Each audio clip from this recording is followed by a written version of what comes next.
Hello students, class 10th की SS online classes में मैं विकास पारिक आपका स्वागत करता हूं। कक्षा 10 के अंतर्गत हम सरकार से संबंधित यानी राज्य सरकार से संबंधित बातों पर चर्चा कर रहे थे। पिछली तमाम वीडियोज़ में हमने काफ़ी लॉन्ग टाइम हो गया हमको वीडियो बनाते बनाते पढ़ते पढ़ते हमने इन वीडियोज़ में केंद्र और राज्य सरकार की तमाम बातों पर चर्चा कर ली थी। केंद्र सरकार से संबंधित लोकसभा, राज्यसभा, राष्ट्रपति, प्रधानमंत्री, सर्वोच्च न्यायालय, वहीं राज्य सरकार से संबंधित विधानसभा, विधान परिषद, मुख्यमंत्री और ऐसे तमाम बातों पर चर्चा हम कर चुके थे। हम पिछली वीडियो में उच्च न्यायालय पर अध्ययन कर रहे थे और उच्च न्यायालय से संबंधित 2 वीडियो आप तक पहुंचा दी गई। आज उसी क्रम में उच्च न्यायालय से संबंधित बातों का हम अध्ययन करेंगे। बात चल रही थी उच्च न्यायालय के न्यायाधीश की जो नियुक्ति की बात है। उस नियुक्ति के अंतर्गत हमने ये देखा था कि जो नियुक्ति होती है वो कॉलेजियम व्यवस्था के तहत होती है और इनकी नियुक्ति राष्ट्रपति के द्वारा की जाती है। राष्ट्रपति मुख्य न्यायाधीश की नियुक्ति करता है। उसके बाद कॉलेजियम बनता है, एक पैनल बनता है जिसमें राज्यपाल के साथ परामर्श करके, मुख्य न्यायाधीश के साथ परामर्श करके अन्य न्यायाधीशों की नियुक्ति की जाती है।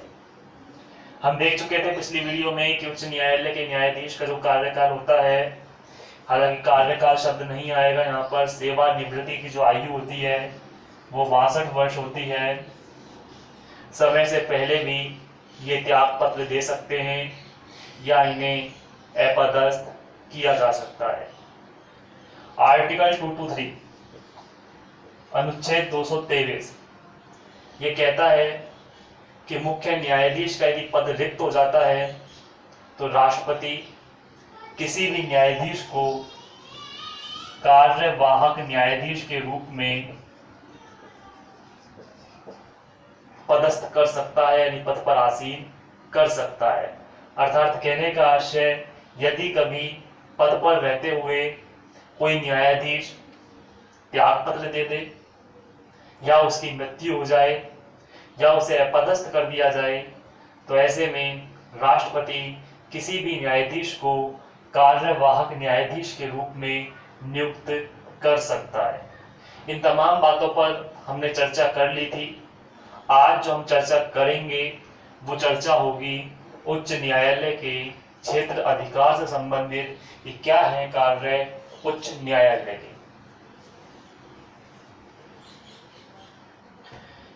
तो उच्च न्यायालय के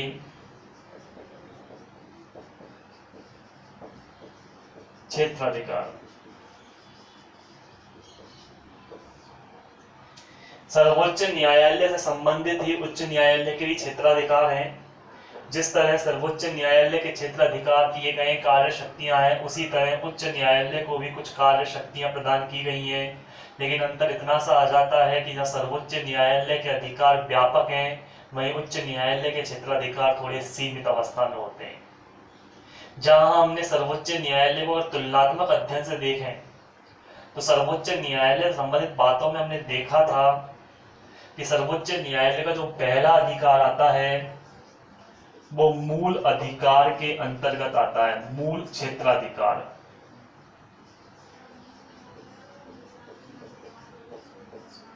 अर्थात सिर्फ एक अकेला, जिसको हम कह सकते हैं एक मेव, हम सर्वोच्च की बात कर रहा हूं, मैं उच्चतम न्यायालय की बात कर रहा हूं, जिन पर सिर्फ अकेले सर्वोच्च न्यायालय का यह अधिकार होता है और उनमें विवाद करने का अधिकार किसी अन्य न्यायालय को नहीं दिया गया है। जैसे 2 या 2 से अधिक राज्यों के मध्य विवाद, भारत सरकार या राज्य सरकार के मध्य विवाद, तो ऐसे विवादों पर चर्चा सिर्फ उच्चतम न्यायालय ही कर सकता है।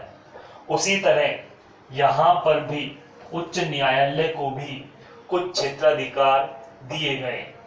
सबसे पहले आर्टिकल अनुच्छेद 215।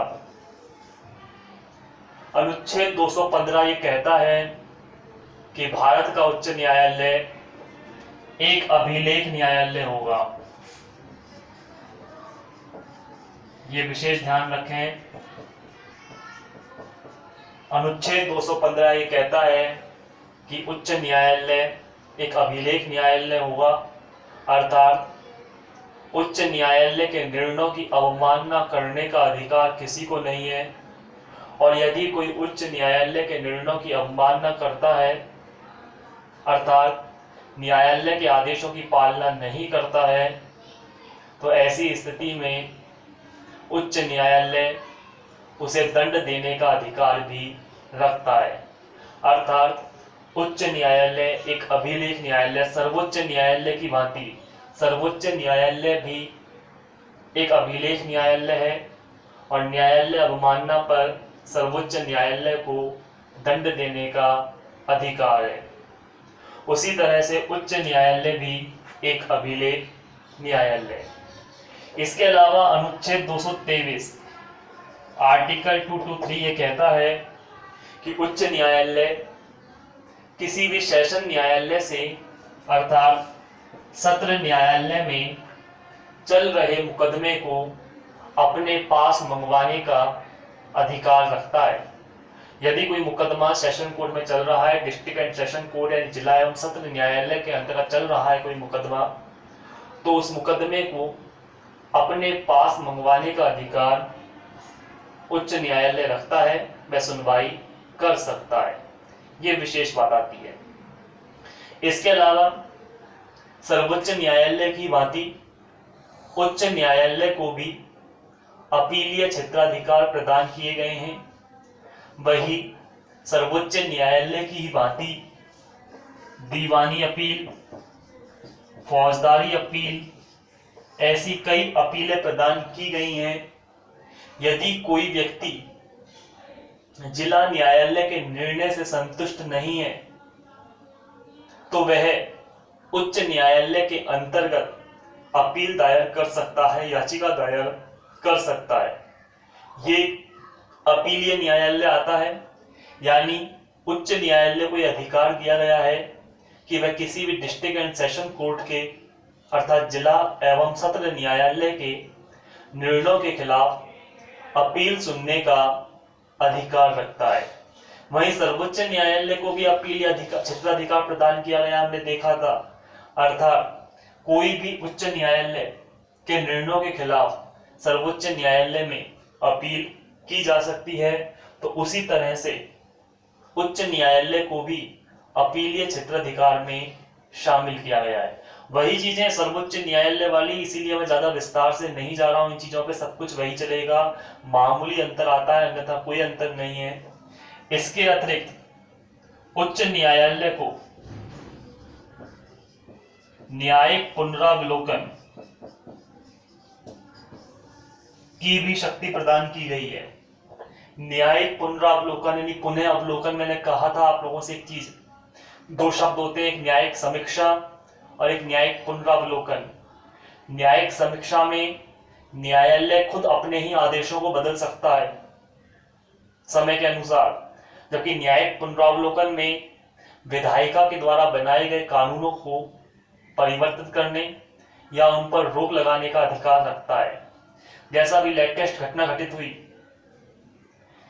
जगन्नाथपुरी, भगवान जगन्नाथ की यात्रा निकलनी थी दक्षिण भारत के अंतर्गत, सुप्रीम कोर्ट ने इस यात्रा पर रोक लगा दी थी।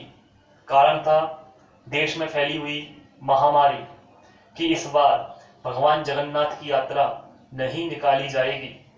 लेकिन सरकार के दखल के बाद सुप्रीम कोर्ट को दोबारा से अपना फैसला बदलना पड़ा और सुप्रीम कोर्ट ने परमिशन दी कि जगन्नाथ यात्रा निकाली जाएगी, लेकिन जो यात्रा में लोग शामिल होंगे उनकी संख्या अधिक नहीं होगी, अर्थात सीमित दायरे में रहकर यह यात्रा निकाली जाएगी।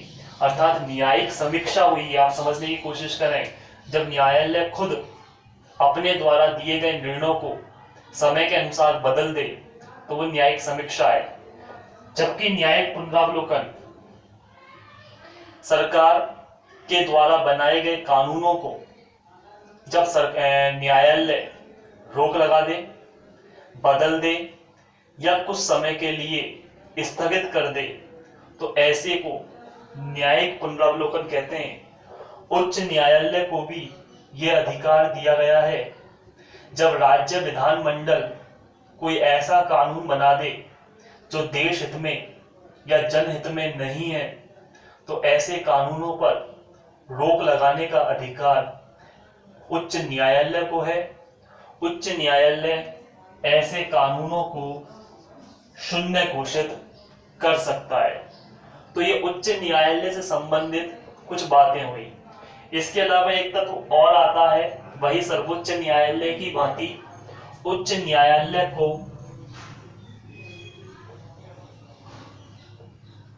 कुछ याचिका संबंधी अधिकार दिए गए हैं। उच्च न्यायालय 5 प्रकार की रिट जारी कर सकता है और करता है। जैसे सर्वोच्च न्यायालय करता है वैसे ही ये भी करता है। वही कौन सा? बंदी प्रत्यक्षीकरण। नंबर 2 परमादेश, उत्प्रेषण रिट, अधिकार पृच्छा,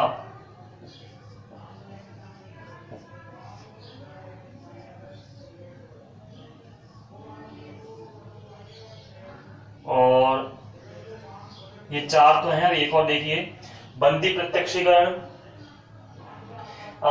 गिरफ्तार किए गए व्यक्ति को 24 घंटे के भीतर भीतर न्यायालय में पेश करना होगा। ये बंदी प्रत्यक्षीकरण के अंदर शामिल किया जाता है कि उच्च न्यायालय या उच्चतम न्यायालय को ये विशेष अधिकार प्रदान किया गया है कि उसे विभिन्न प्रकार की रिट जारी करने का अधिकार है। वह किसी भी व्यक्ति को अगर पुलिस ने गिरफ्तार किया है तो वह गिरफ्तार किए गए व्यक्ति को 24 घंटे के भीतर भीतर न्यायालय में पेश करने के लिए बाध्य है। ये पुलिस प्रतिबंधित की गई है। इसी को कहते हैं बंदी प्रत्यक्षीकरण, अर्थात शॉर्ट में कहें सशरीर प्रस्तुत करना। अर्थात जिस कंडीशन में गिरफ्तार किया गया है उस कंडीशन में ही न्यायालय के सामने पेश करना होगा। अगर कोई बीमार है, दुर्घटनाग्रस्त है, घायल अवस्था में, तो पुलिस उसका इलाज कराएगी, उसके बाद न्यायालय में पेश करेगी। लेकिन ऐसा नहीं कि अच्छे खासी व्यक्ति को घायल अवस्था में पहुंचा दे, पुलिस मारपीट करके, टॉर्चर करके, प्रताड़ित करके और फिर न्यायालय के सामने पेश करे। यानी जब तक न्यायालय आदेश नहीं देता तब तक पुलिस किसी भी व्यक्ति को प्रताड़ित नहीं कर सकती। परमादेश, परम आदेश, उच्च न्यायालय के आदेश राज्य के अंतर्गत सर्वोच्च होते हैं। हाई कोर्ट सरकार के द्वारा दिए गए आदेशों को बदलने का अधिकार रखता है। परम आदेश। उत्प्रेषण रिट, ऊपर की तरफ भेजो। यदि कोई मुकदमा सेशन कोर्ट में चल रहा है, डिस्ट्रिक्ट कोर्ट में चल रहा है, तो इसके माध्यम से उच्च न्यायालय उस मुकदमे को अपने पास मंगवा सकता है। अधिकार पृच्छा, किस अधिकार से? जब कोई अधिकारी अपने अधिकारों से बाहर निकलकर कोई कार्य करे तो न्यायालय उसके अधिकारों से पूछ सकता है कि आपने ये कार्य किस अधिकार के तहत किया। यानी अधिकारों को पूछना, अधिकार पृच्छा। और लास्ट आता है प्रतिषेध, अर्थात मैं मना करता हूं।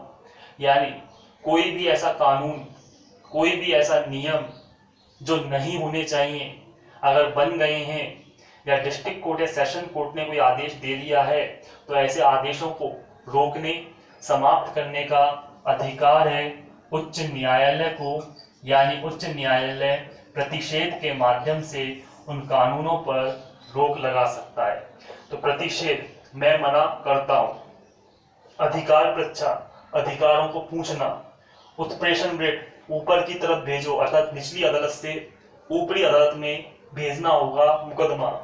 परमादेश, परम आदेश, राज्यों के अंतर्गत हाई कोर्ट के निर्णय सर्वोच्च माने जाते हैं। और बंदी प्रत्यक्षीकरण, 24 घंटे के भीतर भीतर व्यक्ति को सशरीर न्यायालय में पेश करना होगा। ये थे उच्च न्यायालय के कुछ कार्य। ज्यादा विस्तार से नहीं गया हूं इसको, क्योंकि अधिकांश मैटर सर्वोच्च न्यायालय से संबंधित बातें आती हैं जिन चीजों को हम पहले पढ़ चुके हैं। बेवजह उन चीजों पर समय वेस्ट करना सही नहीं है, इसीलिए ज्यादा समय नहीं लिया है मैंने आपका। शॉर्टली और स्पीड में इस टॉपिक को बताने का प्रयास किया। उम्मीद करता हूं उच्च न्यायालय संबंधित समस्त बातें हम पढ़ चुके हैं। यहाँ हमारे 2 लेसन कंप्लीट होते हैं। राज्य सरकार और केंद्र सरकार की तमाम बातें हम तमाम वीडियोस के अंतर्गत शॉर्टली पढ़ चुके हैं।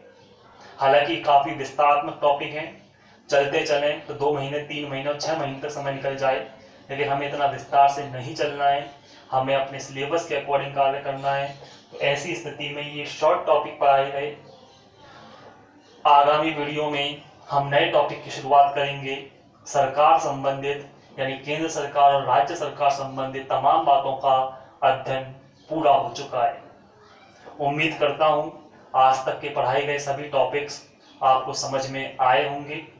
बेटर तरीके से आप अध्ययन कर रहे हैं, इसी तरह से आप अध्ययन करते रहिए और वीडियोज को ज़्यादा से ज़्यादा लाइक कीजिए, शेयर कीजिए और चैनल को सब्सक्राइब कीजिए। Thank you.